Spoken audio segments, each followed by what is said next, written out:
All India lawyers union गुना का जिला सम्मेलन मार्च 1 में आयोजित किया गया। इसमें विभिन्न बिंदुओं पर परिचर्चा के साथ वरिष्ठ अभिवक्ताओं का सम्मान भी किया गया। उनकी हम खिलाफत करते हैं और उन्हें नष्ट करने की मांग करते हैं। अभी लगातार हमने इन कानूनों के खिलाफत की है। ये जो नए कानून आए हैं उनकी खिलाफत की है, श्रम कानून नए आए उनकी खिलाफत की, नए जो किसान कानून आए थे उनकी खिलाफत की और उनके खिलाफ किसान आंदोलन के जरिए किसानों का इतना जबरदस्त संघर्ष रहा। उस संघर्ष के उन्होंने वो कानून लागू नहीं हो पाए और यही कारण है वो किसान आंदोलन का कि ये जो कानून श्रमिकों के खिलाफ लाने वाले थे वो श्रमिकों के खिलाफ कानून इसलिए लागू नहीं कर पाए क्योंकि उन्होंने ये देख लिया था कि किसानों ने उस आंदोलन को उग्र कर दिया था। यदि इस बीच में मजदूरों के खिलाफ कानून ला दिया गया तो मजदूर भी आंदोलन हो जाएंगे। इसलिए अभी हाल फिलहाल उसे स्थगित कर दिया है।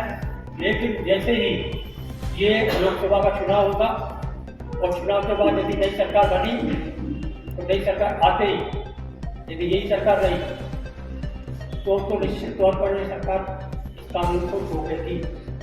तो उन नए कोर्ट के आते ही केवल 5 जगह हैं जहाँ ट्रिब्यूनल बनेगी। अभी मध्य प्रदेश का कोई गुना का कोई कर्मचारी है, अपना मुकदमा लगाने गुना चला जाएगा, बहुत पास में जाएगा, गवाही चला जाएगा।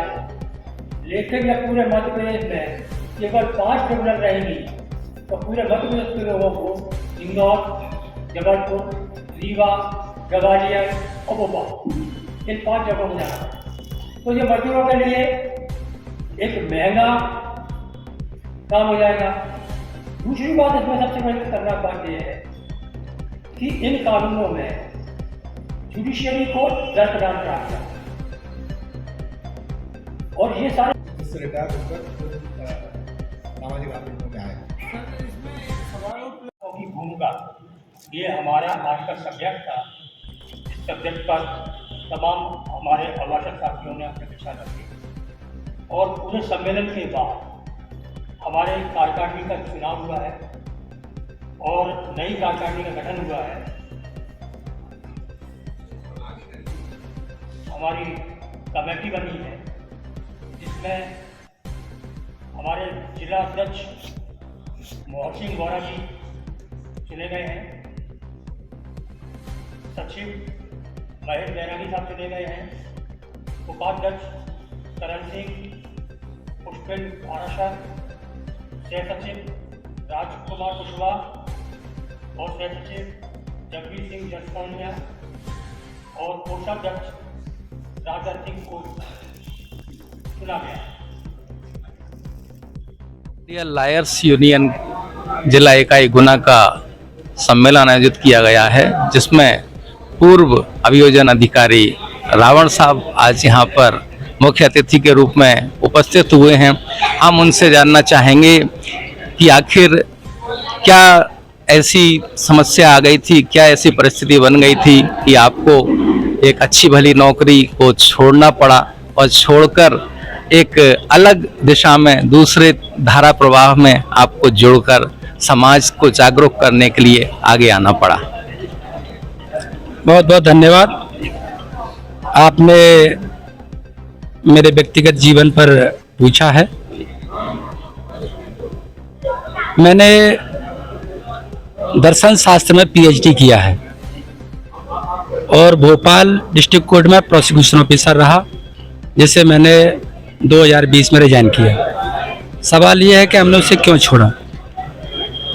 तो मैं बताना चाहता हूं कि मध्य प्रदेश में आज 68 वर्ष से मात्र 2 दलीय व्यवस्था बनी हुई है और इस 2 दलीय व्यवस्था में इस मध्य प्रदेश का गरीब, किसान, मजदूर, दलित, पिछड़ा, आदिवासी, महिला आज वहीं की वहीं हैं।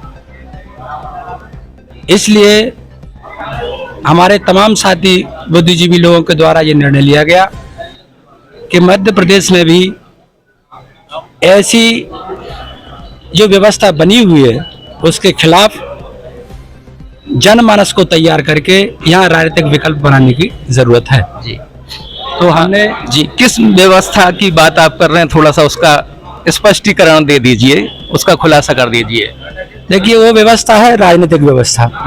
जैसे मध्य प्रदेश में करीब करीब 46 वर्ष से ज्यादा कांग्रेस की सरकार रही है और 20 वर्ष से ज्यादा बीजेपी की सरकार को हो गई।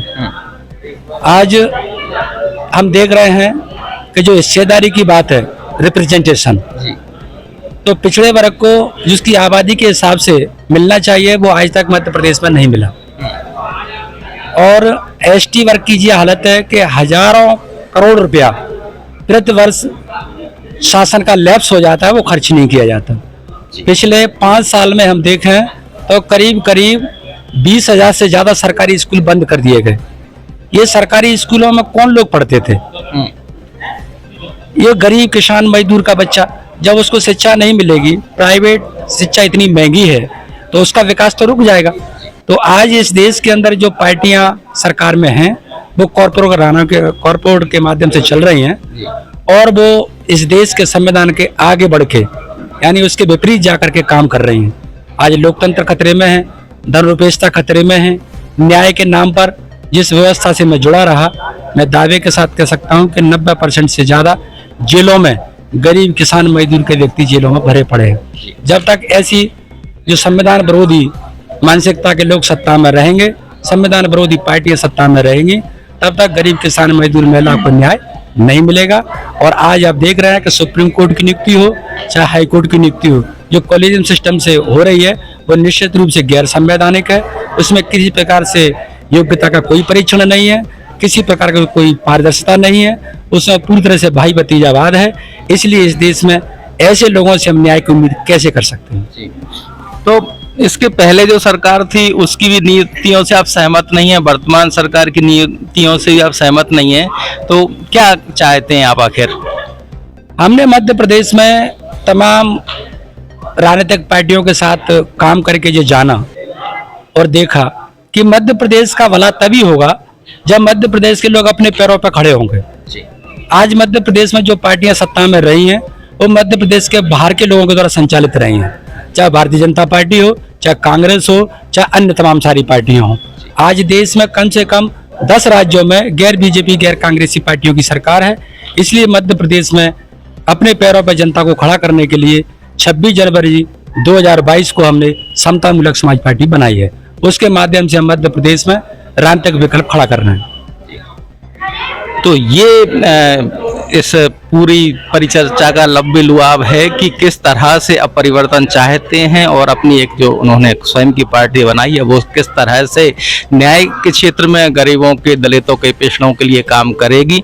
ये इस तरह से आज के इस आयोजन का एक दूसरा पक्ष भी आज हमने आपको बताया। बने रहिए अक्षत लाइव टीवी न्यूज़ के साथ।